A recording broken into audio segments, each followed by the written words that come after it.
The all-new 2023 Toyota Sequoia is finally arriving this month. The new 2023 Toyota Sequoia is a complete redesign of the previous generation's vehicle, making it a larger, flashier, and more refined full-size SUV. It shares its greasy bits with the Lexus LX full-size luxury SUV, the newest Toyota Land Cruiser, and the Toyota Tundra pickup. Because of this, the Sequoia has access to the same updated features as the Tundra and LX, such as the more powerful and fuel-efficient engines and the more luxurious cabin. The large new SUV from Toyota seems like a solid bet on paper, but how does it perform in the real world? Want to know everything? Well, if yes, make sure you stay tuned with us, and welcome to Tech Addicts, because for today, tomorrow, it's only Toyota. The new Sequoia looks just like the new Tundra, so it's impossible to mistake it for anything else. It is large, bold, and precisely what most buyers of full-size SUVs desire and anticipate from such a massive vehicle. It's also fairly tank-like both inside and out, with a high belt line, stubby windows all around, a low-feeling roof, muscular fenders, and a massive grille. Sequoia is available in 5 trim levels, ranging from the base SR5 model to the limited, platinum, TRD Pro, and capstone premium trim. The appearance will either attract you or not, but it cannot be ignored. Personally, we find it appealing in a way that is reminiscent of a futuristic off-roader, something new in a segment that hasn't seen much totally original style in some time. GM's current Chevrolet Tahoe and Suburban and GMC Yukon are the most imposing-looking vehicles in the segment, with their slab-sided, streamlined appearance. Although its grille and headlights have been modified for aerodynamics, the Ford Expedition's appearance is substantially unchanged. You would love to know that it also has got some smooth moves. The Sequoia has the performance to be rated one of the best in its class. First, there's the iForce Max hybrid electric powertrain, which made its debut in the high-end Tundra pickup as an alternative to the truck's standard 3.5-liter V6 gas engine. It provides the Sequoia with 437 horsepower and 583 pound-feet of torque, a pretty astounding level of power thanks to its electric motor assist. All trims save for the TRD Pro, which comes standard with four-wheel drive, send power through a 10-speed automatic gearbox to the rear wheels. Four-wheel drive is optional on all the other trims. As a result of all this power, acceleration is ferocious and instantaneous anytime you need it, accompanied by a snarling rumbling that's partially real and partly produced by the audio system. There's no disputing the results, regardless of the audio validity. There is sufficient power for passing maneuvers and motorway on-ramps, yet the vehicle feels docile and pleasant when transporting children to the supermarket rather than speedboats to the dock. The remainder of the driving experience is not hampered by poor fuel economy. The ride is great. It is exceptionally well-damped and well-controlled, even over uneven and broken asphalt. The standard for today's full-size SUVs, the steering's quite light and rather unpleasant. The brakes are powerful and constant, and despite some body roll and pitching and fast movements, the Sequoia offers an outstanding driving experience that is sure to impress on both crosstown commutes and long interstate drives. Surprisingly, this great control is achieved despite Toyota replacing the independent rear suspension of the previous generation truck with a solid multi-link axle. It certainly improves Sequoia's towing capacity and reduces development expenses, but at the expense of cargo space. Meanwhile, we notice that only 2% of our viewers are subscribed, so please make sure you subscribe to our channel if you don't want to miss juicy EV news. And now, that's awesome. How lavish is the interior? Let's take a look. Sequoia has both successes and failures in this domain.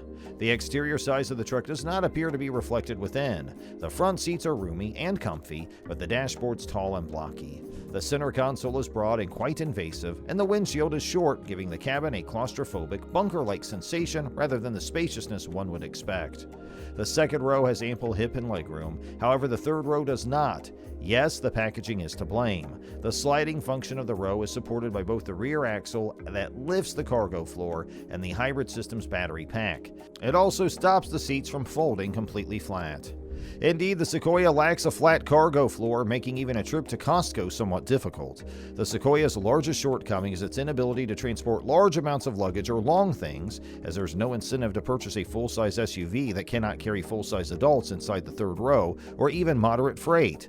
Both the Expedition and Tahoe have separate rear suspensions, allowing for lower third-row seating, and neither needs to worry with a hybrid battery pack. Thus, they're capable of transporting 7 full-sized adults, as opposed to only 5 adults and 2 children. What do you think of the interior of the 2023 Sequoia? Is it appealing to you? Well, let us know in the comments below. Top-notch shapes and materials. There's a lot to admire about the Sequoia's cabin if you don't place a premium on third row and cargo rooms. Compared to the outgoing model, the distinctions are night and day. The material quality has taken a tremendous leap forward, with even the limited trim level exhibiting a substantial improvement. There's also distinct distinctions among trim levels. The luxurious capstone model features genuine wood trim. Given that the Sequoia is a premium product, it begins with higher quality components than the Tundra pickup it is built on, and this is evident. Beginning with the digital gauge cluster, there are nonetheless still some questionable components. It's dense with multiple readouts, gauges, and meters, yet it's baffling dull, especially in broad sunshine. The Expedition's digital gauge cluster is comparably large, bright, and incredibly easy to read, with none of the Toyota's eye-straining features. All Sequoias are equipped with a touchscreen in the center console, with an 8-inch system in the lowest SR5 trim and a gigantic 14-inch system in all subsequent trims. The SR5 offers an optional bigger display that is well worth the extra cost. The 14-inch Toyota audio multimedia system is vastly superior to the previous Toyota InTune system, including crisp visuals, vivid displays, and a great deal more functionality.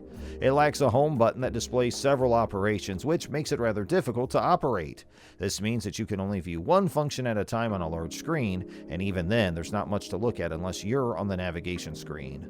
Additionally, the system is cloud-based, necessitating a data connection for effective operation. Toyota's brand new multimedia system appears to be inferior to that of Ford, Jeep, and Hyundai or Kia, despite being brand new. Now here's the main thing: pricing. It appears that full-size SUVs are included, and the base price of the new 2023 Sequoia, including the destination charge, is $59,895. Compared to the base price of the 2022 model, this represents a substantial increase of roughly $8,000. My test vehicle, a Limited 44, equipped with a quality JBL audio system and a few other options, cost approximately $72,000. This is a big price for a car without a premium name, but it's comparable to the prices of full-size SUVs from Ford, Chevrolet, GMC, Jeep, and Nissan. If this is the type of car you like and need, sticker shock should not prevent you from purchasing one. It's par for the course in modern society. Ultimately, the new 2023 Sequoia is a vast advance over the previous model, as it offers more space, more amenities, more power, and more capabilities. More of everything that previous Sequoia owners appreciated. Similar to the previous Sequoia, the SUV's design and packaging are flawed, preventing it from being the finest in its class. If you disregard its flaws, the Sequoia is an excellent option. But if you desire a full-size SUV that can do everything the Sequoia does as well as it, without sacrificing cargo and third-row room, you have other alternatives. So that's all for today. What do you think of the new 2023 Toyota Sequoia? If you believe it is just great, then why not? Let's go places with it. Until then, please like the video and subscribe to our channel to get the latest updates from the EV world, and thanks for watching.